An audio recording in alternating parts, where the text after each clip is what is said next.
Hello बच्चों, क्या हाल चाल। मैं सुल्तान सर और ये आपका प्यारा सा चैनल है फिजिक्स हाउस एकेडमी। प्यारे बच्चों, अब जैसा कि बोर्ड एग्जाम पास है, मैं छोटे छोटे इंपॉर्टेंट टॉपिकों को कवर करूंगा अपनी इस सीरीज के अंदर। तो आज हम लोग एक बहुत ही प्यारा सा फिजिक्स का और बहुत ही इंटरेस्टिंग टॉपिक पे चर्चा करने वाले हैं, जो यूपी बोर्ड और सीबीएसई बोर्ड के लिए बहुत ही इंपॉर्टेंट है। और वो हमारा प्यारा सा टॉपिक है इलेक्ट्रिक फ्लक्स। जैसा कि जो बच्चे ऑलरेडी फिजिक्स के बारे में पढ़ चुके हैं, उन्हें इलेक्ट्रिक फ्लक्स के बारे में पता है। इलेक्ट्रिक फ्लक्स में बहुत सारे कंफ्यूजन रहता है, लेकिन आज के क्लास के बाद से एक नॉर्मल बच्चे को भी इलेक्ट्रिक फ्लक्स में कोई कंफ्यूजन नहीं रहेगा। ये इलेक्ट्रिक फ्लक्स को हम लोग ऐसे सीख लेंगे जैसे कि बिल्कुल आसानी से हमें समझ में आ जाएगा।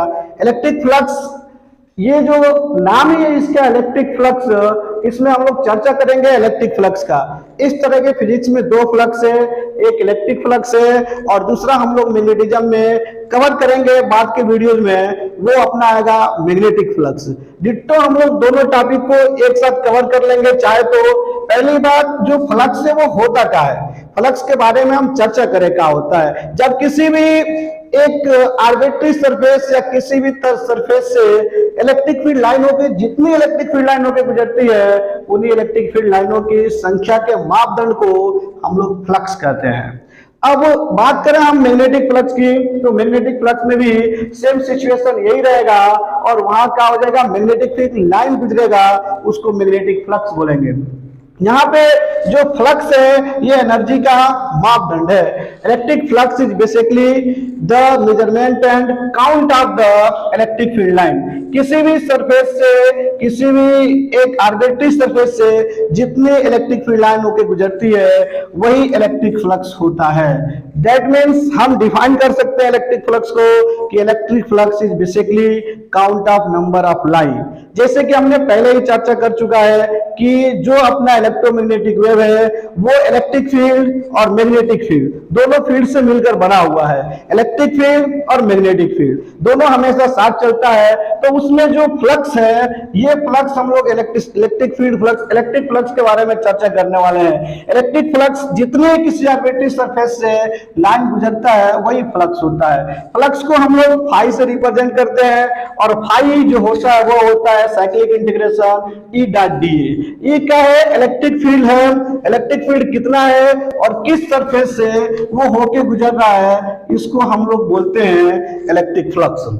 यहाँ इलेक्ट्रिक जो ई है ये अपना इलेक्ट्रिक फील्ड है और ये भी अपना एक वेक्टर क्वांटिटीज है, और ये जो डी है ये है एरिया वेक्टर, ये भी अपना का एक वेक्टर क्वांटिटीज है। एरिया वेक्टर, इलेक्ट्रिक फील्ड, दो चीजें अपने को समझ में आनी चाहिए। इलेक्ट्रिक फील्ड के लिए अपने पास फॉर्मूले हैं, निकालने के तरीके हैं।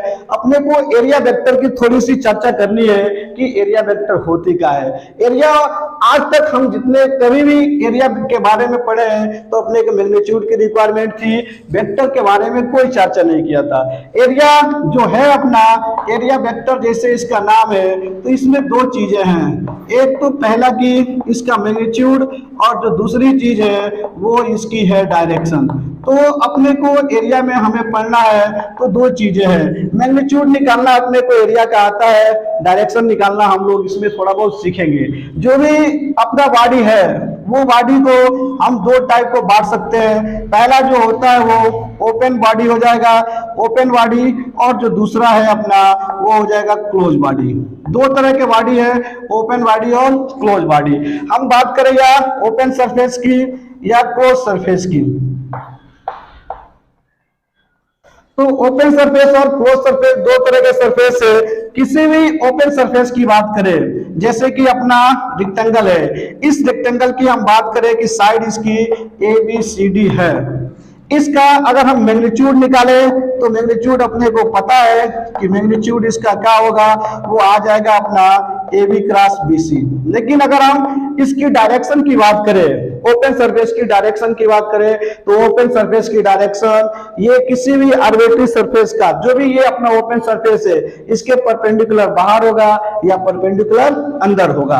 अगर हम इसकी बात करें, इस रेक्टेंगल की, तो इसका तो magnitude A B cross B C है, लेकिन इसकी बात करें तो डायरेक्शन परपेंडिकुलर बाहर होगा, या फिर डायरेक्शन बात करें हम तो डायरेक्शन इसकी परपेंडिकुलर अंदर होगा। लेकिन एक बार एक प्रॉब्लम में, एक सवाल में हम अंदर की तरफ मान लेंगे तो उस होल प्रॉब्लम के लिए अंदर की तरफ होगा, लेकिन एक बार बाहर की तरफ मान लेंगे तो होल प्रॉब्लम के लिए बाहर की तरफ होगा।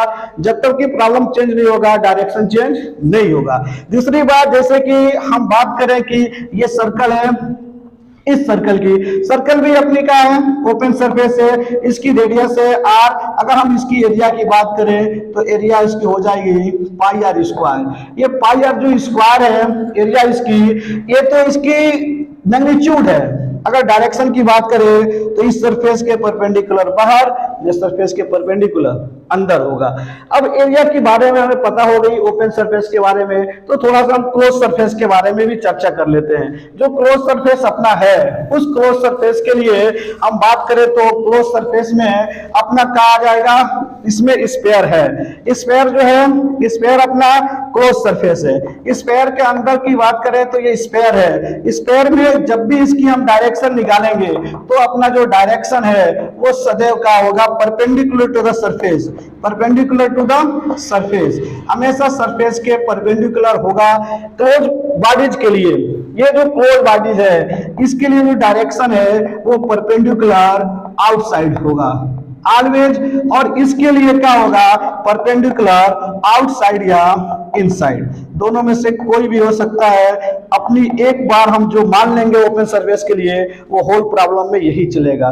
जब प्रॉब्लम खत्म हो जाएगा तो ये अपना डायरेक्शन को बदल सकते हैं। ये अपना है, जैसे कि हम बात करें क्यू का, क्यू इज आल्सो एक क्लोज बॉडीज, एंड हम कह सकते हैं कि इस क्यू के लिए जो सरफेस है उसके बारे में चर्चा करें। इस वाले सरफेस जो अपर वाला है, इसका एरिया वेक्टर ऊपर की तरफ परपेंडिकुलर टू द सरफेस, और इसका area vector perpendicular to the surface, इसका परपेंडिकुलर टू द सरफेस और इसका perpendicular to surface outer side. और ये वाला जो ये अपना ये वाला एरिया है, इस वाले सरफेस की बात करें हम तो इसका परपेंडिकुलर बाहर की तरफ और इसका परपेंडिकुलर उधर बाहर की तरफ। अदरवाइज कोई भी सरफेस है, क्लोज सरफेस है, तो उसका एरिया वेक्टर सदैव पृष्ठ के बाहर लंबवत होगा, और क्लोज सरफेस में सदैव पृष्ठ के बाहर लंबवत, और ओपन सरफेस में अंदर या बाहर। नाउ अब हमें जो चर्चा करना है ना, वो चर्चा करना है फ्लक्स के बारे में।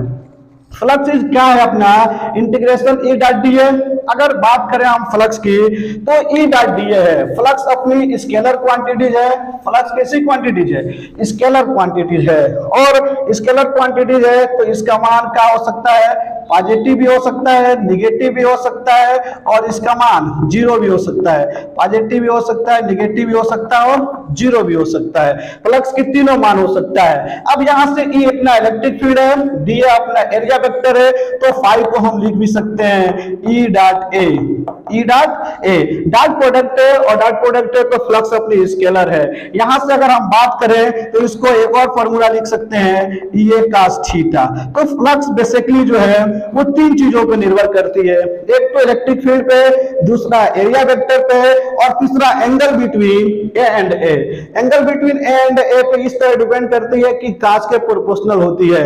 अब यहां से हम बात करें तो फ्लक्स का यूनिट की बात कर लें, इसकी यूनिट क्या होगी, फ्लक्स की जो यूनिट है उसकी चर्चा कर लें, तो यहां से इलेक्ट्रिक फील्ड जो अपना है इसका यूनिट हो जाएगा अपना इलेक्ट्रिक फील्ड का न्यूटन प्रति कूलम इंटू मीटर स्क्वायर, अर्थात न्यूटन मीटर स्क्वायर प्रति कूलम। इसकी जो यूनिट आ जाएगी वो आ जाएगी न्यूटन मीटर स्क्वायर प्रति कूलम। ये अपने फ्लक्स की यूनिट है। नाउ अब हम चाहते हैं ना फ्लक्स को समझना कि बेसिकली फ्लक्स है क्या। फ्लक्स हमें जो लेना है, सपोज करो कि ये एक अपना क्या है, सरफेस है, और इधर से इलेक्ट्रिक फील्ड लाइन आ रही है। इलेक्ट्रिक फील्ड जो लाइन आ रही है उस पृष्ठ की जो परपेंडिकुलर जाएगी, तो इलेक्ट्रिक फील्ड लाइन की डायरेक्शन परपेंडिकुलर है, जबकि ये अपना जो सरफेस है, इस सरफेस की डायरेक्शन भी इलेक्ट्रिक फील्ड लाइन की दिशा में है। दैट मींस इस केस में जो एंगल बना वो थीटा बना। जस्ट लाइक कि सपोज करें हम कि ये एक अपना सरफेस है और इस सरफेस में अगर हम बात करें कि इलेक्ट्रिक फील्ड अपना जो है, इलेक्ट्रिक फील्ड वो इलेक्ट्रिक फील्ड ऊपर की तरफ है, इलेक्ट्रिक फील्ड लाइन ऐसे ऊपर की तरफ जा रही है इस तरह से, और इस पृष्ठ का जो क्षेत्रफल है वो भी ऊपर की तरफ है, एरिया वेक्टर भी किधर है, ऊपर की तरफ है। तो यहाँ जो फ्लक्स निकालेंगे हम वो क्या हो जाएगा, ई डॉट ए, अर्थात ये हो जाएगा ई ए, फ्लक्स का मान आ जाएगा ई ए। अगर हम बात करें कि इस तरह के सरफेस के साथ कि ये कोई अपना सरफेस है और इस सरफेस में इलेक्ट्रिक फील्ड लाइन जो है वो कैसे जा रही है, ये कोई सरफेस है और इस सरफेस में इलेक्ट्रिक फील्ड लाइन ऐसे जा रही है, इलेक्ट्रिक फील्ड लाइन के साथ जो है अपना ये एरिया ई है, इलेक्ट्रिक फील्ड ई है, यहाँ जो angle between E and E है वो कितनी है, 90 डिग्री। That means flux equal to E dot A या ई ए cos थीटा। तो यहाँ पे जो थीटा है वो थीटा कितनी है, 90 डिग्री। थीटा कितनी है, 90 डिग्री, क्योंकि एरिया वेक्टर है तो इसकी डायरेक्शन परपेंडिकुलर बाहर की तरफ और फ्लक्स से इधर। दैट मींस ये देखो ऐसे समझने की कोशिश करें हम, ये अपनी क्या है, ये इलेक्ट्रिक फील्ड है और एरिया वेक्टर इसकी बाहर की तरफ इस तरह से जो फाई बना वो 90 डिग्री है। अगर फाई 90 डिग्री है तो फ्लक्स अपना क्या हो जाएगा, जीरो। फ्लक्स क्या हो जाएगा, जीरो। प्यारे बच्चों हमको ये बात समझ में आ गई कि थीटा क्या है, theta angle between electric field and area vector का है। और हम थोड़ी थोड़ी बात करें, चर्चा करें, प्रॉब्लम देखें हम लोग थोड़ा बहुत, तो अपने को समझ में आ जाएगा कि फ्लक्स होती क्या है। बेसिकली जस्ट लाइक ये कोई सर्कल है, इस सर्कल की रेडियस आर है और यहां से इलेक्ट्रिक फील्ड लाइन ऐसे जा रही है। ये इलेक्ट्रिक फील्ड लाइन जो है फाई, ये बिल्कुल क्या हो रही है, फ्लक्स के साथ, एरिया के साथ सीधे निकल जा रही है। यहाँ पे जो थीटा है वो थीटा जो है वो 90 डिग्री है। दैट मींस फ्लक्स कितना हो जाएगा, जीरो, क्योंकि इस एरिया से एक भी इलेक्ट्रिक फील्ड लाइन होकर गुजर ही नहीं रही है। इलेक्ट्रिक फील्ड लाइन होकर जब गुजर नहीं रही है तो इलेक्ट्रिक फील्ड का ना होने के कारण फ्लक्स कितना हो जाएगा, जीरो। सपोज करें कि अपना जो सर्कल है वो इस तरह से है और इसकी रेडियस यहाँ पे आर है। अब इस सर्कल के साथ जो इलेक्ट्रिक फील्ड लाइन है वो एक किसी एंगल पे होके जा रही है। जस्ट लाइक सपोज कर लेते हैं कि हम लोग ये 37 डिग्री पे होके जा रही है। इलेक्ट्रिक फील्ड की जो डायरेक्शन है वो 37 डिग्री पे है और जो अपना एरिया वेक्टर है, एरिया वेक्टर जो है अपना वो परपेंडिकुलर इधर ऊपर से है, ये एरिया वेक्टर की डायरेक्शन है। दैट मींस थीटा की बात करें तो थीटा अपना कितना हो जाएगा, 53 डिग्री। थीटा कितना हो जाएगा, 53 डिग्री। तो फ्लक्स अपना हो जाएगा ई ए cos थीटा, ई ए cos थीटा। तो यहाँ फाई इक्वल टू क्या हो जाएगा, ई पाई आर स्क्वायर cos 53, cos 53।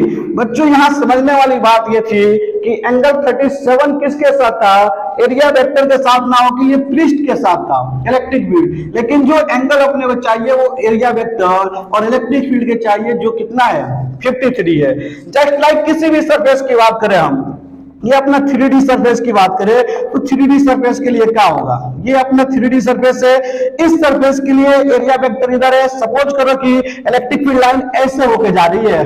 अगर हम बात करें, इसका नाम देते हैं हम y एक्सिस, इसका नाम देते हैं x एक्सिस और ये अपना z है। और इलेक्ट्रिक फील्ड जो है ये अपना वो है E not I cap, E not I cap. ये जो E अपना है वो सिर्फ आई कैप की दिशा में है। तो हम क्या देखें, ये जो अपना इलेक्ट्रिक फील्ड लाइन है, इधर से electric field line E not इधर से चल रहा है। तो ऊपर वाले सरफेस के लिए देखें हम, इलेक्ट्रिक फील्ड इधर जा रही है, एरिया वेक्टर किधर है, एरिया वेक्टर ऊपर है। एंगल कितना हो जाएगा, 90 डिग्री।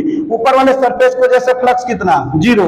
जस्ट लाइक नीचे वाले सरफेस को जैसे 90 डिग्री, यहाँ पे फ्लक्स कितना, जीरो। यहाँ पे फ्लक्स कितना, जीरो। इधर वाले की बात करें हम, ऊपर वाला नीचे वाला हो गया। पीछे वाले की बात करें, पीछे वाले के लिए फ्लक्स कितना, जीरो। आगे वाले के लिए बात करें, फ्लक्स कितना, जीरो। इधर जो जा रहा है इसका एरिया वेक्टर इधर, इसका एरिया वेक्टर इधर, यानी इधर जितनी फ्लक्स उतनी फ्लक्स इधर। टोटल क्यू की फ्लक्स की बात करें तो फाई कितनी हो जाएगी, जीरो। बच्चों अपने को समझना क्या था इस बात में, फ्लक्स में, फ्लक्स में ये समझना था कि जो फाई है अपना फ्लक्स, वो फ्लक्स है अपना ई डॉट ए। ई डॉट ए में अपने को क्या समझना है, angle phi equal to E cos theta. जो थीटा है अपना वो है का angle between A and E and A, और ई अपना क्या है, वेक्टर है, और ए भी अपना क्या है, वेक्टर है। इस तरह से इलेक्ट्रिक फ्लक्स आसानी से हम लोग समझ सकते हैं। नेक्स्ट, अगर ये वीडियो अच्छी लगी हो तो आप लोग सब्सक्राइब करिए, शेयर करिए और कमेंट करिए, बताइए कि वीडियो आपको कैसे लगी है। नेक्स्ट वीडियो मैग्नेटिक फ्लक्स लेके जल्द आने वाले हैं। Thank you.